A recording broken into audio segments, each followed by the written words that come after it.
জানো তো, কিছু কিছু দৃষ্টি এমন হয় যে দৃষ্টিতে চোখ মেলানো যায় না। মনে হয় নিজের সত্তাটাই কেঁপে ওঠে, তাই না?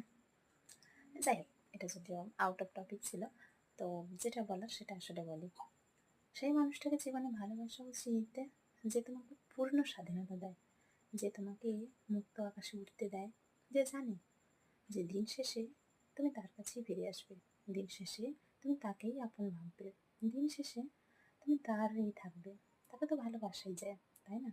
যে তোমাকে অকারণে সন্দেহ করবে না, অকারণে তোমার উপর মেজাজ দেখাবে না, প্রচণ্ড রাগ হলেও যে তোমাকে কখনো খারাপ কথা বলবে না, তাই না?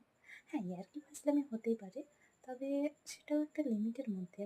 লিমিটের বাইরে গিয়ে এমন কিছু বলবে না যেটাতে তুমি আঘাত পাও, যেটাতে তোমার চোখ থেকে জল পড়ে, তোমার যেটাতে মন খারাপ হয়, তুমি বিষণ্ণ হয়ে থাকো, সে কোনোদিনও চাইবে না। এমনকি তুমি কোনো কিছু একটা যদি লুকোতে চাও, বারবার বলতে না চাও, তবুও যতক্ষণ তার মন চাইবে সে জিজ্ঞেস করবে। সে কিন্তু একবারও এটা বলবে না যে ঠিক আছে বলতে হবে না, থাক।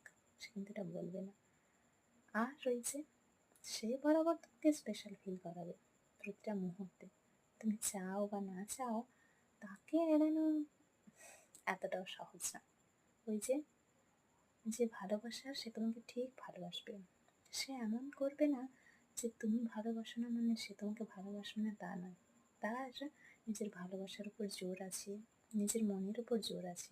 সে জানে, সে চাইলেই তোমার মন ঠিক একসময় জয় করে নেবে, তোমার ভালোবাসাকে জয় করে নেবে।